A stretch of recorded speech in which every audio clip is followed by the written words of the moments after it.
NEET தேர்வு குறித்து April 9ஆம் தேதி அனைத்து கட்சி கூட்டம் நடத்தப்படும் என்று சட்டப்பேரவையில் முதலமைச்சர் மு.க.ஸ்டாலின் அறிவிப்பு வெளியிட்டிருக்கிறார்.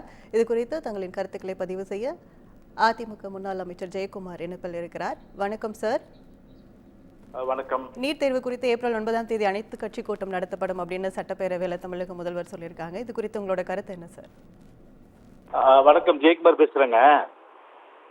சார், தேர்தலுக்கு இன்னும் 10 மாதம் இருக்கின்ற ஒரு நிலையில் மக்களை ஏமாற்றுகின்ற ஒரு உச்சகட்ட நாடகம் தான் இந்த கட்சி தீர்மானமும், அதே போன்று தற்போது இந்த நீட்டுக்காக அனைத்து கட்சி கூட்டமும், அதே போன்று நீட்டை பற்றி ஏதோ வாய்க்கிலே இப்போ கத்துறதுமான ஒரு விஷயமா நிச்சயமா எடுத்துக்க முடியும். பொதுவாகவே தேர்தல் வாக்குறுதி என்ன சொன்னாங்க இவங்க? ஆட்சி பொறுப்புக்கு வந்தவுடன் முதல் கையெழுத்திலே நீட்டை ஒழிச்சிருவோம், அந்த ரகசியம் எங்களுக்கு தான் தெரியும்னு சொன்னாங்க. நாங்க கேட்கிறோம், அந்த முதல் கையெழுத்து போட்டு நீட்டை ஒழிக்க வேண்டியதானே? கொண்டு வந்ததே நீங்க மத்தியில ஆதரவளித்து அந்த ஆதரவு மூலம் ஆட்சி இருந்தப்போ உங்களுடைய அமைச்சர்களால் தான் அன்றைக்கு அறிமுகப்படுத்தப்பட்டு இது இந்த நீட் என்ற இந்த விஷ அரக்கன் இந்தியா முழுவதும் வந்தது. அப்போ நீங்க கொண்டு வரலாம், இது வந்திருக்க வாய்ப்பில்லை.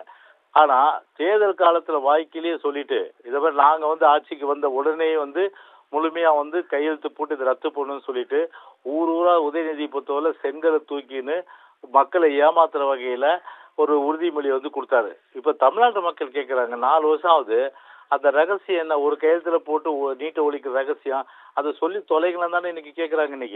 இன்னைக்கு இன்னும் 10 மாதம் எலெக்ஷன் பொது தேர்தல் வர சூழ்நிலையில இப்போ நீட்டை ஒழிக்கிற கச்சத்தீவு பொறுத்தவரையில தெரியும். 1974 திரு மு. கருணாநிதி இருந்த காலத்துல அன்னைக்கு முழுமையா அன்னைக்கு இந்திரா காந்தி அன்னைக்கு மிரட்டி உருட்டி உள்ள தூக்கி போட்டுருவேன், சர்க்கார கமிஷன் உங்க மேல வந்திருக்கு, ஜெயிலுக்கு தான் போவேன்னு சொன்னோன்னா பயந்து போய் கச்சத்தீவை தாரை வாத்து கொடுத்துட்டு பாராளுமன்றத்திலையும் அந்த அமைச்சரே அன்னைக்கு திரு கருணாநிதி அதுக்கு இசைவு தெரிவித்தார் தான் சொல்லியிருக்காங்க.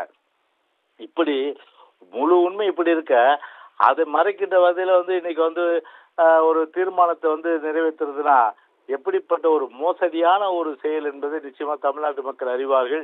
இதை தமிழ்நாட்டு மக்கள் நம்ப தயாரா இல்ல.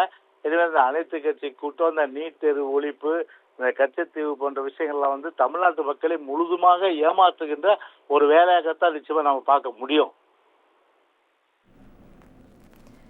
இணைப்பில் உங்கள் கருத்துக்களை பகிர்ந்தமைக்கு நன்றி சார்.